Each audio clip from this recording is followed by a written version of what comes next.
boa noite, que a graça e a paz do Senhor Jesus seja com todos. Eu quero convidar para que vocês estejam abrindo as suas Bíblias no livro de Atos dos Apóstolos, no capítulo 4, a partir do versículo 23.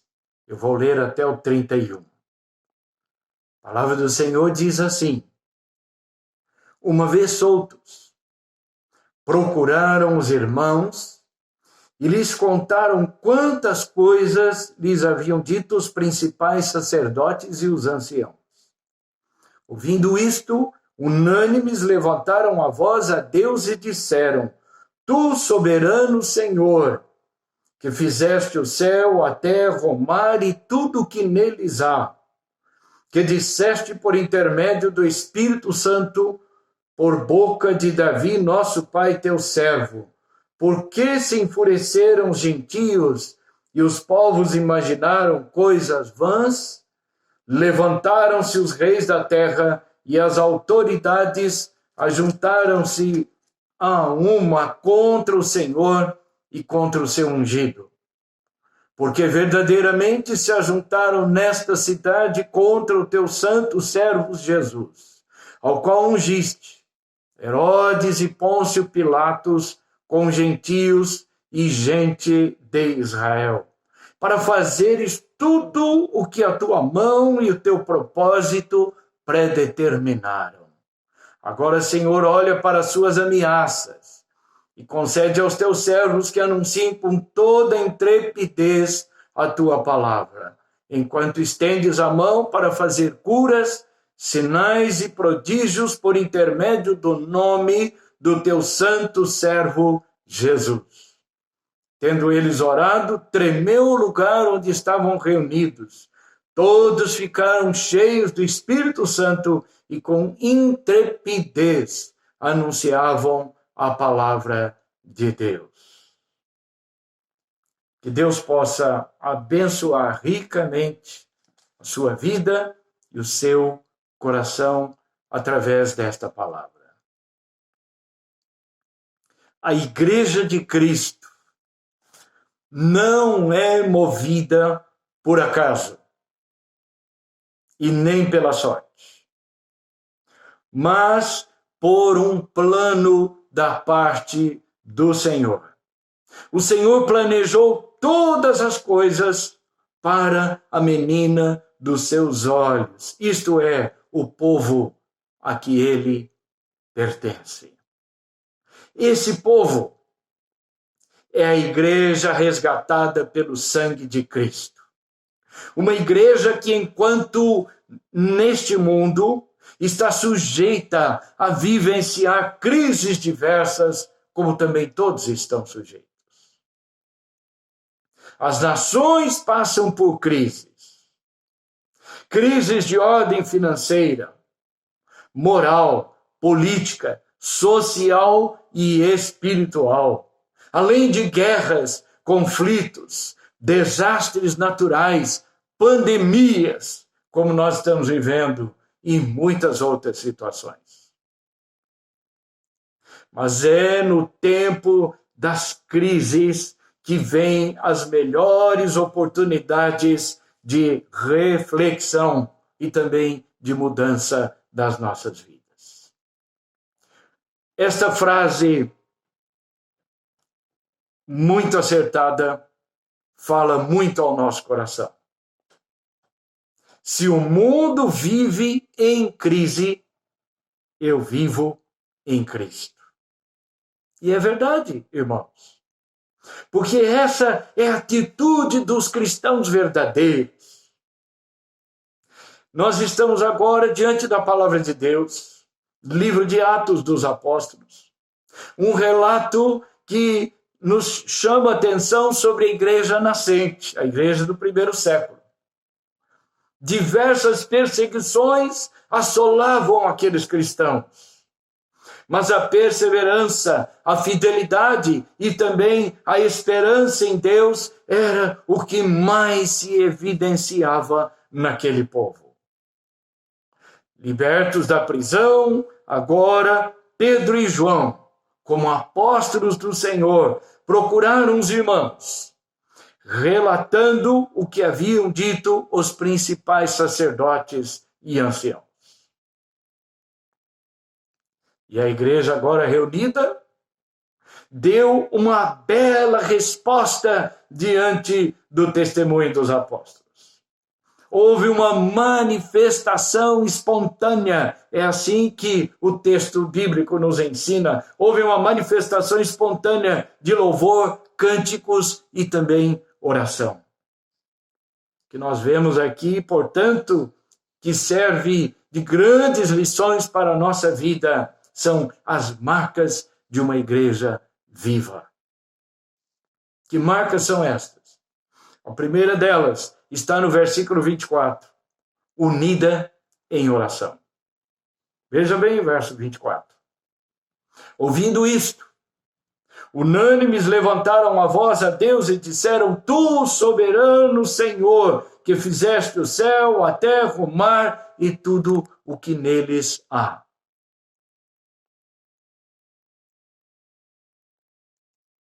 Note bem, irmãos amados, de que aquela igreja não ficou murmurando contra as autoridades, mas aquela igreja dedicou-se à oração. E eu quero te perguntar, que tipo de oração? E aí nós vemos claramente, oração de agradecimento ao poder sobrenatural de Deus, oração de louvor por Ele ser o Senhor de todas as coisas. Oração que expressa aquilo que eles estavam dizendo, certamente do fundo dos seus corações, o chamaram de soberano Senhor. Não houve ali, naquele momento, para aquele grupo, aquela igreja que estava reunida, não houve um pedido de livramento dos problemas e nem das perseguições presentes ou futuras. Não houve. A igreja unida em oração nos dá um exemplo maravilhoso.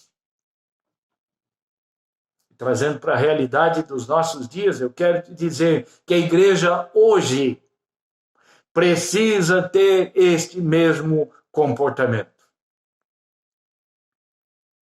Igreja unida, como? Em oração. No nosso caso presente, mesmo que no distanciamento social. É na crise, preste atenção nisto, irmãos amados, amigos, é na crise que nós devemos redobrar a nossa vida de oração. Passadas as calamidades, a igreja deve ter um comportamento de aquecimento espiritual. Qual seja, oração intensa, vigílias de oração, intercessões, resultando em avivamento, clamores, louvores, gratidão e também dependência total do Espírito Santo. Essa é a marca que o Senhor espera da sua igreja viva. Mas há uma segunda marca. Defensora da soberania de Deus. É o que nós encontramos no versículo 28, que diz: para fazerem tudo o que a tua mão e o teu propósito predeterminaram. Note bem, defensora da soberania de Deus. É assim que a igreja deve ser. Deus é soberano em todos os seus planos eternos. Primeiramente, ele é soberano nos planos de salvação. Graças a Deus por isso.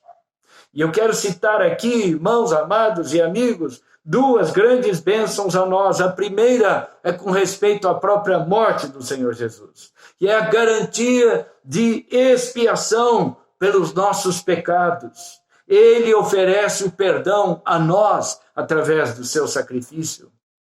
Mas a segunda bênção é a ressurreição de Jesus, certeza de vitória sobre a morte e também garantia da nossa ressurreição. Deus é soberano, não apenas sobre a salvação, mas ele é soberano e permite até mesmo as perseguições. É assim na própria história da igreja, desde os tempos bíblicos até hoje. Alguns dizem que nesse tempo de quarentena que nós estamos vivendo, a igreja não pode ficar omissa e calada com suas portas fechadas. Você já deve ter ouvido isso, não é? Mas eu quero lhes dizer nesta hora, o que não é o caminho do cristão, não é o caminho do cristão sair pelas ruas e revoltar-se contra os supostos inimigos do cristianismo, contra os inimigos da cruz de Cristo. Não é por aí. A segunda epístola que o apóstolo Paulo escreveu a Timóteo, no capítulo 3, do versículo 12, diz assim: de fato, todos os que desejam viver piedosamente em Cristo Jesus serão perseguidos. Portanto, nós temos que lembrar aqui o seguinte, de que a perseguição nos obriga a tomar uma posição. Ela é resultado da inimizade entre Deus e a impiedade. Então, irmãos amados, se tivermos de ser perseguidos por causa da nossa fé, preste atenção nisto, se tivermos de ser perseguidos por causa da nossa fé, certamente serão revelados quem? Os verdadeiros crentes em relação àqueles que estão apenas vivendo um cristianismo de fachada. Que não seja este o teu caso.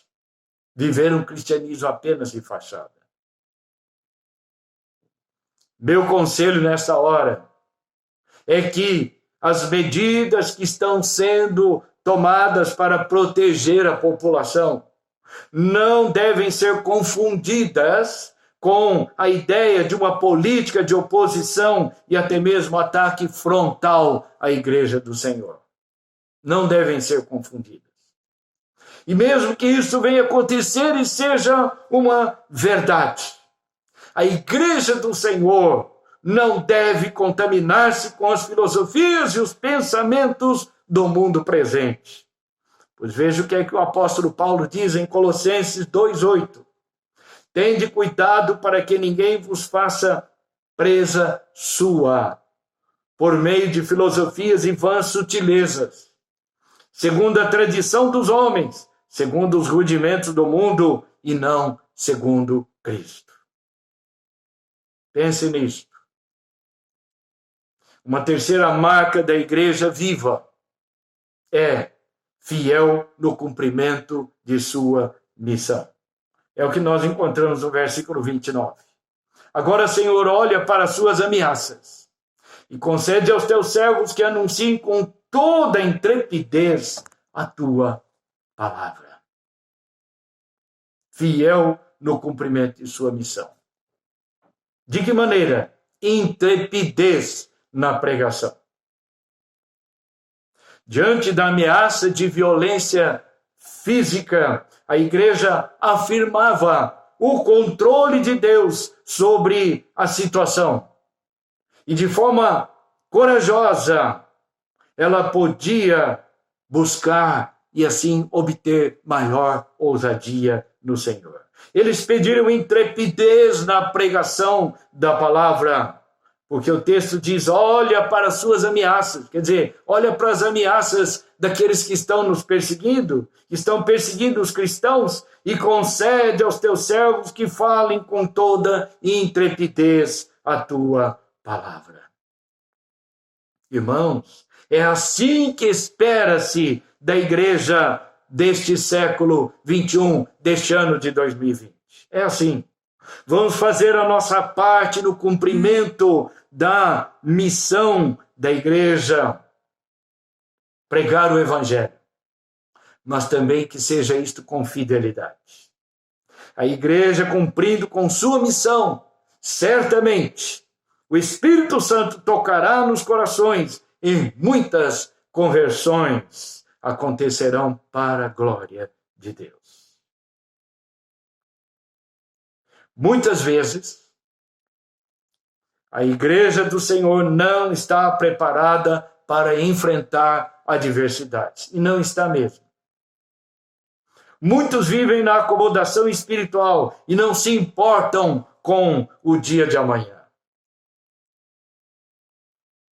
Por isso eu quero desafiá-los nessa noite, nessa palavra de conclusão. Creia que Deus, como soberano, tem o controle absoluto sobre todas as coisas. Creia nisto. Inclusive, o Senhor tem controle sobre as pandemias. Ele tem controle sobre esse caos que está sobre o mundo. Ele tem propósitos definidos. Compete a mim e a você, a cada um de nós, como igreja do Senhor, pedir que o Senhor continue nos dando as marcas de uma igreja viva, ou seja, uma igreja unida em oração, defensora da soberania de Deus e fiel ao cumprimento de sua missão. Que o Senhor, portanto, desta forma, nos ajude para que cada dia nós possamos viver com as marcas de uma igreja viva. Amém. Que Deus nos abençoe. Vamos orar. Senhor, completa, Senhor, as tuas bênçãos sobre a nossa vida na ministração desta palavra. Que o teu Espírito Santo nos ensine, ó Deus, cada dia mais, as maravilhas da tua palavra para a nossa vida, para que nós possamos viver as marcas da verdadeira igreja viva do Senhor. Pedimos isto e oramos em nome de Jesus. Amém. Que Deus nos abençoe.